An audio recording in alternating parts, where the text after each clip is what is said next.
আসসালামু আলাইকুম। আমরা অনেকেই বলে থাকি যে কেয়ামত আসবো, কেয়ামত আসবো। কেয়ামত তো অবশ্যই আসবো।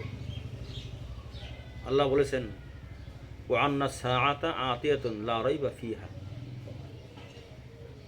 নিশ্চয় কেয়ামত অবশ্যই আসবে, এতে কোনো সন্দেহ নাই। তো কেয়ামত আসার আগে অনেকগুলো আলামত দেখা দেবে। সেই আলামতগুলো আমরা যদি দেখে জানতে পারি যে আসলে এই পৃথিবীর অবস্থাটা কীরকম। আমরা বলে থাকি দাজ্জাল আসবো, খারেদ দাজ্জাল আসবো, ইমাম মেহেদি আসবো, আসার পরে একদিন হঠাৎ করে পৃথিবী চূর্ণ বিচূর্ণ হওয়া যাবো গা। বিভিন্ন সূরায়, বিভিন্ন কোরআন আয়াতে এই কথাগুলো আল্লাহ তাআলা আমাদেরকে জানিয়ে দিয়েছেন আমাদের সতর্ক করার জন্যে।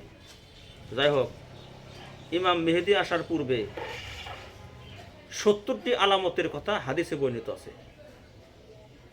তার মধ্যে প্রায় 65টি আলামত পূর্ণ হয়ে গেছে। আমরা চিন্তা করি, দেখি কোন কোন আলামত আমাদের মধ্যে প্রকাশ পেয়েছে। 1 নম্বর, মানুষের ধন সম্পদ বৃদ্ধি হবে। বুখারী, প্রচুর ধন সম্পত্তি হব, মানুষ গরিব থাকবে না।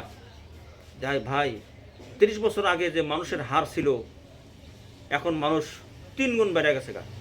অথচ 30 বছর আগে মানুষের সংখ্যাও কম ছিল, মানুষ বাত্তা নাই, অনেক কষ্ট করেছে, পরিয়াল কম, তাও বাত্তা নাই। আর এখন প্রত্যেকটা ঘরে ঘরে পরিয়ালের থেকে পরিয়াল বেড়ে গেছে, তারপরেও তাদের ভাতের অভাব নাই, অভাব অনটন নাই। একটা ফকির যে, তাও সে অনেক ভালো চলে। এই জন্য আল্লাহ বলেছেন যে ভালো চললেই এটা ভালোর দিক না। আল্লাহ রাসূল সাল্লাল্লাহু আলাইহি সাল্লাম বলেছেন যে তোমাদের মধ্যে আমি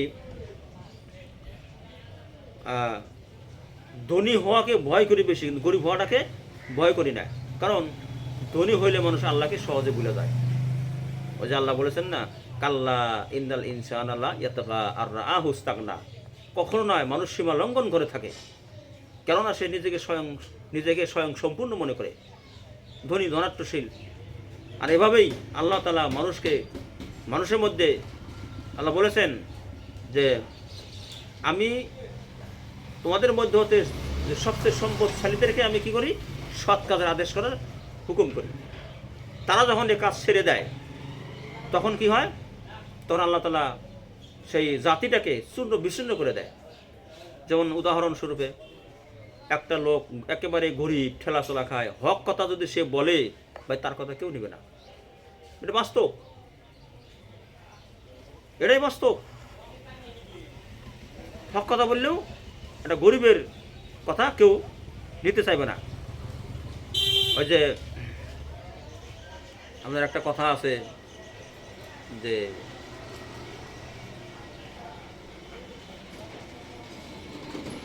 অহংকার, কথাটা লেখা ছিল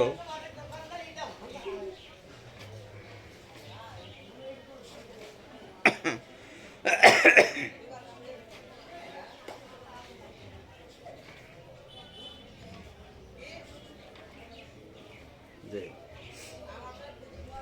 ক্ষমতা থাকলে মিথ্যা কথাও বানি, আর টাকা থাকলে অশিক্ষিতও জ্ঞানী। এরকম আমাদের সমাজে প্রচলন আছে।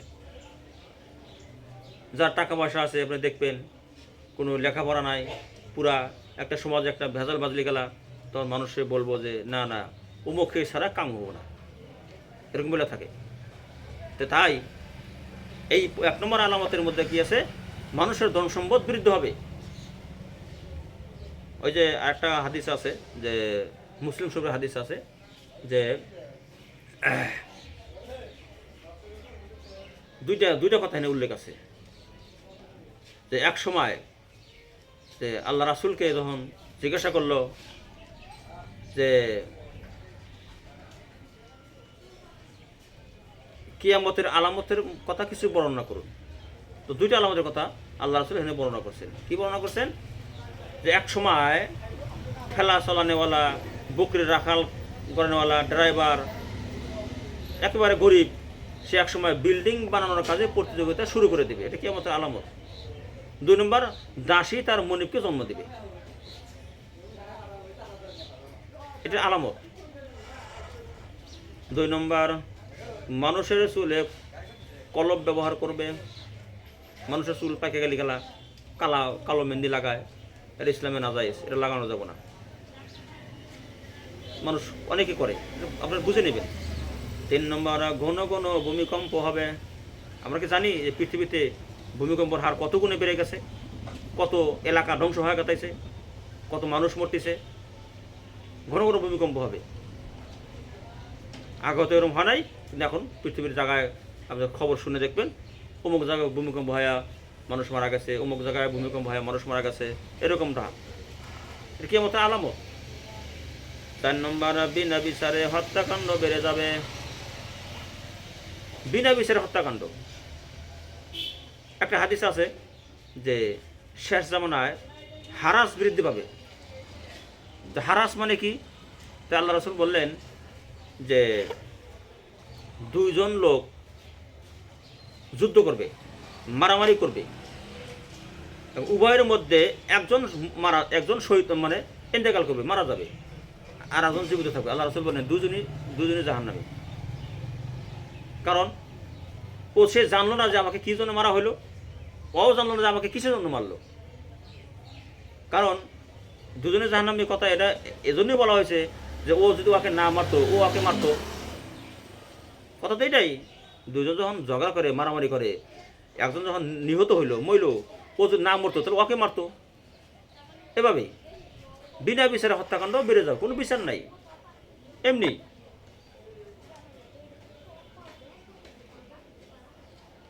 5 নম্বর, ঘন ঘন বাজার বসবে, কিয়ামতের আলামত। দেখেন ভাই, বাজার কিভাবে কি হারে বেড়ে যাইতেছে আমরা দেখতেছি, স্বয়ং দেখতেছি। মহিলারা সে বাজারে খরচপাতি করবে, পুরুষ বাড়িতে থাকবে না, বাড়িতে থাকলেও তার স্ত্রীকে পাঠিয়ে দেবে যে যাও বাজার করে নিয়ে এসে, অমুক খরচ করে নিয়ে এসে। আমি দেখতেছি এটা কিয়ামতের আলামত। পুরুষের তুলনায় মহিলাদের সংখ্যা বৃদ্ধি পাবে, পুরুষের চাইতে মহিলাদের সংখ্যা বেড়ে যাবে। একটা সময় রাসূল সাল্লাল্লাহু আলাইহি ওয়াসাল্লাম বলেছেন কিয়ামতে আসার আগে আগে একজন পুরুষের কাঁধে 3-4 জন নারী ভাগে পড়ে যাবে, কিয়ামতের আলামত। 10 নম্বর, ঘন ঘন বজ্রপাত হবে, ঠাডা। এই যে ঠাডা আমরাও শুনতেছি, ঘন ঘন ঠাডা পড়তেছে, মানুষ মারা যাইতেছে, এটা আমরা নিজস্ব স্বয়ং দেখতেছি, আপনারা বিষয়টা বুঝে নেন।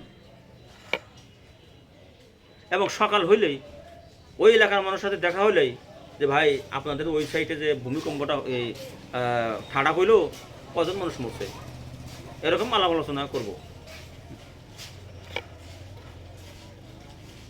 11 নম্বর, সুদের ছড়াছড়ি হবে, দুর্নীতি বেড়ে যাবে। সুদ ব্যাপক হারে বৃদ্ধি পাবে, সুদ ছাড়া কিচ্ছু হবে না।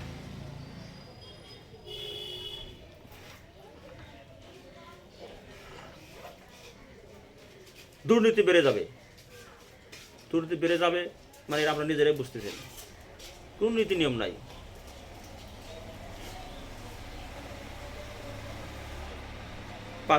12 নম্বর, কোনো অপরাধে শাস্তি কায়েম না হওয়া। যে কোনো অপরাধ করুক, সেই অপরাধের যেটা সাজা, এই সাজাটা হবে না। কোনো বিনিময় দিয়ে, কোনো কিছু মিথ্যা সাক্ষী দিয়ে সে বিচারটাকে ক্যান্সেল করা হবে। এবং যে আসল ফৈরাদি বা আসল অপরাধী, এই আসল অপরাধীর যেটা সাজা হওয়া দরকার ছিল, এই সাজাটা সে পাবে না।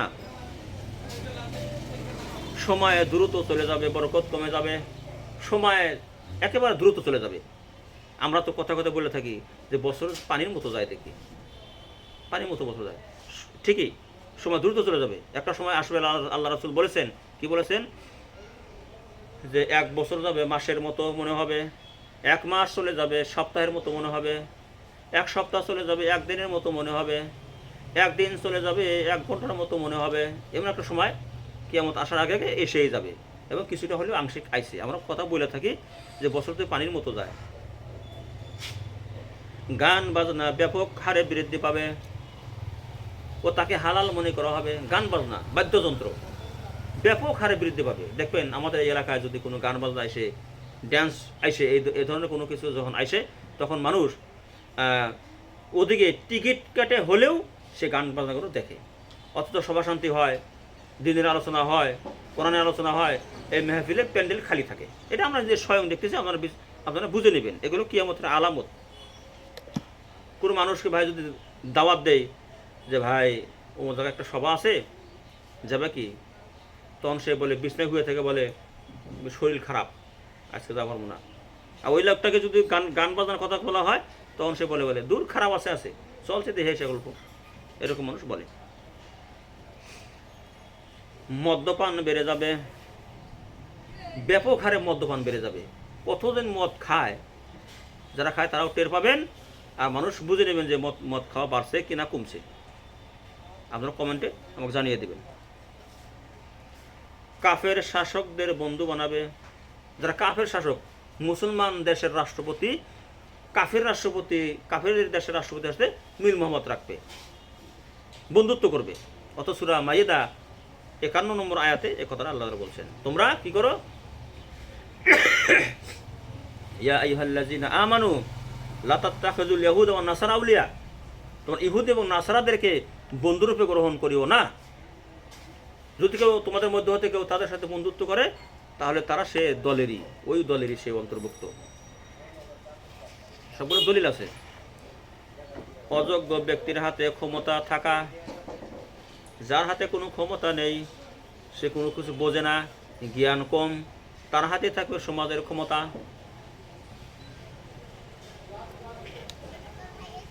এটা আমরা টের পাইতেছি। কথা হলে যে কোনো মৌলানা যদি ভোটে দাঁড়ায়, তো ভোট পাবো না।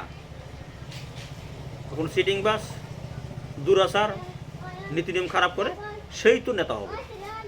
মানে একটা কথা বলা যায় যে ইসলাম কায়েম কীভাবে হবে? দিন চলায় এক শ্রেণীর মানুষে, আর দুনিয়া চলায় এক শ্রেণীর মানুষে।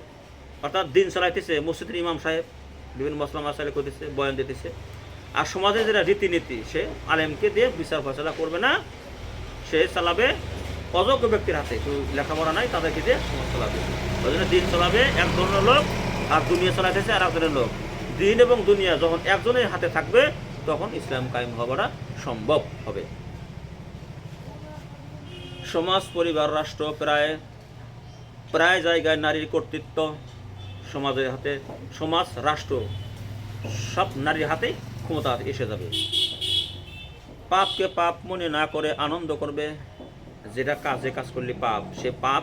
এই থেকে গান বাজনা হই হুল্লো করতে মানুষ আনন্দ পায়, এটা পাপকে পাপ মনে করে না, মনে করে যে এটা হালাল।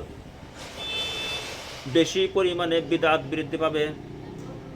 বিদআতের সংজ্ঞাটা হলো রাসূল সাল্লাল্লাহু আলাইহি ওয়াসাল্লাম যে কাজ করেননি সেটাকে ইবাদত হিসেবে মনে করা।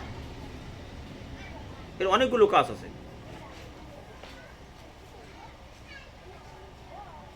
আকাশ থেকে স্যাটেলাইটের মাধ্যমে, ইন্টারনেটের মাধ্যমে ফেতনা বর্ষিত হবে। এমন একটা সময় ভাই আসবে, আকাশ থেকে কালো ধুমা এসে যাবে, তখন মানুষের রোগ ব্যাধি বেড়ে যাবে, মানুষ মৃত্যুবরণ করবে। এমন একটা সমস্যা, ফেতনা আসবো। আর স্যাটেলাইট থেকে ফেতনা আসবো, আকাশ থেকে ফেতনা আসবো। মুসলিম উম্মার একদল মূর্তি পূজা করবে। ভাই আমরা সবাই জানি মূর্তি পূজা কাকে কয়? মূর্তি পূজা কোথা থেকে আসলো? এটা অনেক কাহিনী। মূর্তি পূজা ওখান থেকে আসছে, কোনো ভালো মানুষের ছবি বানিয়ে নিয়ে তার ইবাদত করা, তাকে মনে করা ইবাদতের মধ্যে। সে কোনো বুজুর্গ লোক হোক, আর সেটা কোনো মূর্তি হোক, আর সেটা কোনো কবর হোক, তাকে মনে করে কোনো ইবাদত করা, এটা হলো শিরক। একদল মানুষ মূর্তি পূজা করবে এভাবেই। তারা বুঝতেছে না যে এটা মূর্তি পূজা, কিন্তু আসলে সেটা মূর্তি পূজা। যেমন আমি একটা কথা বলে থাকি যে দরগা আর দুর্গা দুটি একই জিনিস। দুর্গাতে যায় হিন্দুরা, সেখানে থাকে মা খাড়া হয়া, আর দরগাতে থাকে বাবা, সেখান থেকে মানুষ বাবা শুয়া আছেন। তো দরগাতে কী করে মানুষ আগরবাতি দেয়, মোমবাতি দেয়, আর দুর্গাতে মানুষ কী করে ধূপকাঠি ধরায়।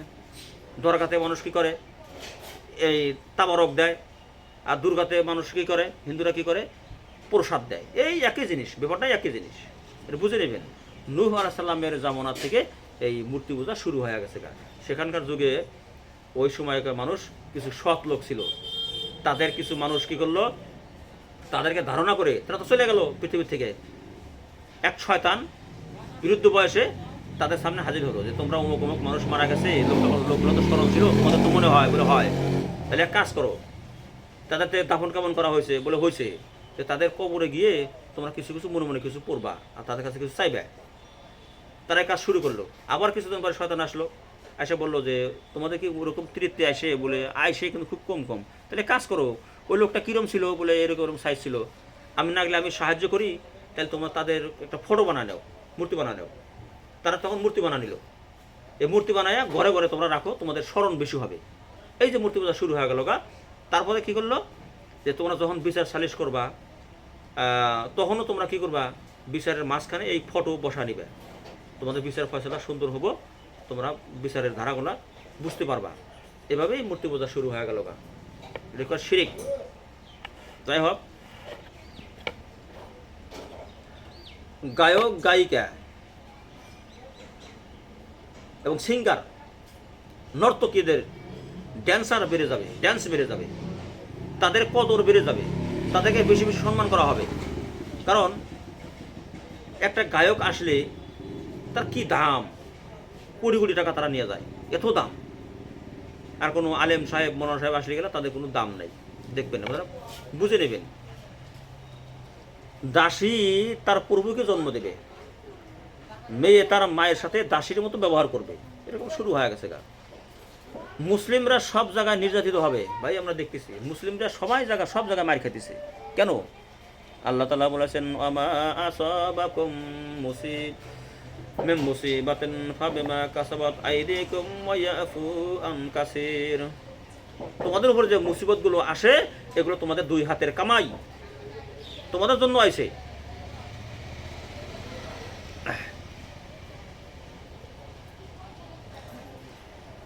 জিহাদ সহ আরও বিভিন্ন ফরজ বিধান থেকে মানুষ দূরে থাকবে। দেখেন ভাই, জিহাদ কি জিনিস, সত্যকে প্রতিষ্ঠা করার জন্যে আল্লাহ তাআলা সূরা তাওবা 111 নম্বর আয়াতে আল্লাহ তাআলা বলছেন ইন্নাল্লাহা আশতারা মিনাল মুমিনিনা আনফুসাহুম ওয়া আমওয়ালাহুম বিআন্না লাহুমুল জান্নাহ। নিশ্চয় আল্লাহ তাআলা মুমিনদের কাছ থেকে খরিদ করেন জানমালের বিনিময়ে, জানমাল জান্নাতের বিনিময়ে। নিশ্চয় আল্লাহ তাআলা মুমিনদের কাছ থেকে জানমাল খরিদ করেন জান্নাতের বিনিময়ে। ওয়ায়াকতুলুনা ফি সাবিলিল্লাহ, এবং আল্লাহর রাস্তায় নিহত হয়, শহীদ হয়। ফায়াকতুলুনা ওয়া ইয়াকতুলুন, এবং তারা মরে এবং মারে। ওয়াদান আলাইহি হাক্কান ফিত তাওরাতি ওয়াল ইনজিল ওয়াল কুরআন। আল্লাহ তাআলা ওয়াদা, ইনজিল, কোরআন, তাওরাতে এগুলো ওয়াদা আল্লাহ তাআলা দিয়েছেন। জিহাদ মানুষ করবে না, মুখে মানে প্রচার করবে ঠিকই, কিন্তু আমলে পরিণত করবে না। মূর্খরা আলেমদের ভুল ধরবে, যারা মূর্খ সমাজ আছে, মূর্খ মানুষ আছে, কিছু বোঝে না, জ্ঞান নাই, তারা আলেমদের ভুল ধরবে। এখন আলেম যদি কোনো সত্য কথা বলার পরে যদি কোনো কিছু হয়, তখন জনগণ উম্মি মানুষেরা বলবে দোষ না করলে করে এমনি অ্যারেস্ট করছে। দেখেন প্রত্যেকটা নবী রাসূল জেল খাটছে, কত তাদেরকে শাস্তি দেওয়া হয়েছে। ফুরাত নদীর পানি শুকিয়ে যাবে, বর্তমানে 94 ভাগ পানি শুকিয়ে গেছে, 94 ভাগ পানি শুকিয়ে গেছে, খবর রাখেন না। আর সেখান থেকে স্বর্ণের পাহাড় উঠে আসবে, এই স্বর্ণের পাহাড় নিয়ে মানুষ মারামারি করবে, কিয়ামত আসার আগে আগে মারামারি করবে। সবাই বলবে যে এই স্বর্ণ আমার, এটা আমার, এটা আমার, এই নিয়ে মারামারি করে মানুষ হত্যা হবে। অথচ কিয়ামতের হওয়ার পরে সূরা আয-জিলজিলার মধ্যে আল্লাহ বলেছেন ইযা জুলজিলাতিল আরদু জিলজালাহা, যখন এই জমিন প্রচণ্ড কম্পনে প্রকম্পিত হবে। ওয়া আখরাজাতিল আরদু আসকালাহা, এবং মাটি তার বোঝা বের করে দিবে। এই যে মাটির থেকে স্বর্ণ, টাকা পয়সা, রূপা, হীরা মাণিক্য সব বেরিয়ে যাবে কিয়ামত হওয়ার পরে মানুষ তখন চিন্তা ভাবনা করবে, হায় হায় রে, এই স্বর্ণের জন্য আমি ভাই ভাই মারামারি করছি, খুনাখুনি করছি, অমুক জাতির হাতে গোষ্ঠীর হাতে মারামারি করছি, এখন তো স্বর্ণ কেউ নেয় না ভাই, কেউ নিবে না, সব মাটির বোঝা সব উগরা দিব। ওয়াকাল ইনসানু মা আলাহা, আর মানুষ মনে করবে এর কি হলো, সব জিনিস বাই করে দিল, কি হলো আর। ইয়াউমাইযান তুহাদ্দিসু আখবারাহা, সেদিন জমিন তার সব কিছু বৃত্তান্ত বর্ণনা করে দেবে, সব খবর প্রকাশিত হবে।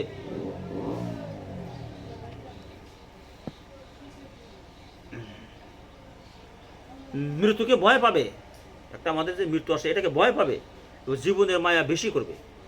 হ্যাঁ হ্যাঁ, আমার অমুক জায়গায় গেলে আমার মরণ হবে রে, থাকে আমি ওখানে যাব না। সে বেঁচে থাকার অনেক চেষ্টা করবে, অথচ ভাই আমাদের সবাই একদিন মৃত্যু আসবে। সৌদি নেতৃত্বে 3টি ফাটল হবে, বর্তমান বাদশার 3 ছেলে। এই ক্ষমতা নিয়ে ভাগাভাগি হবে, মারামারি হবে। তখন মানুষ অমুসলিমরা, পশ্চিমারা তখন এই আরবটাকে দখল করার জন্য চেষ্টা করবে।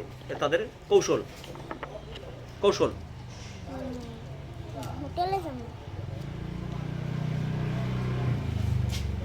বাকি 5টির মধ্যে 4টি আলামত যা পূরণ হলে কিয়ামতের দিন গোনা শুরু হয়ে যাবে।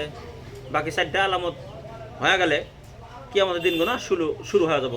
1 নম্বর, আলেমদের থেকে ইলম উঠিয়ে নেওয়া হবে। আলেমদের থেকে ইলম উঠিয়ে নেওয়া হবে এবং আলেমদের মাধ্যম দিয়ে ইলম উঠিয়ে যাবে, আলেম থাকবে না পৃথিবীতে। কারীদের থেকে তেলাওয়াত উঠিয়ে যাবে। এই যে কোরআন তেলাওয়াত যারা করে, এখানে তেলাওয়াত উঠে যাবে, কোরআনের লেখা মুছে যাবে, কোরআন লেখাটাও মুছে যাবে। মসজিদ চাকচিক্য করবে, কিন্তু মুসল্লি কম হবে। দেখেন ভাই, গ্রাম জায়গা জায়গা কত বড় বড় ছাদ ডালতেছে মসজিদের, কিন্তু নামাজি নাই, দেখবেন। আবার একটা সময় নামাজ মসজিদ ভর্তি মানুষ থাকবে, কিন্তু ইমানদার পাওয়া যাবে না। নামাজ পড়া নাকি তাই পড়ি, এই ধান্দারি তার নামাজ পড়বে।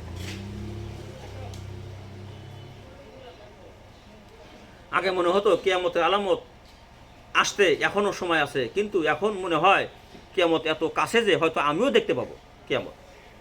অথচ প্রতিদিন মৃত্যু আমাকে 7 বার করে স্মরণ করে, মৃত্যু আমাকে প্রতিদিন।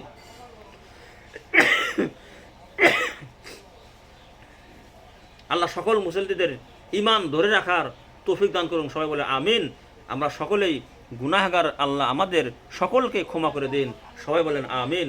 ওয়া আখিরু দাওয়ানা আনিল হামদুলিল্লাহি রাব্বিল আলামিন। আসসালামু আলাইকুম ওয়া রাহমাতুল্লাহি ওয়া বারাকাতুহু।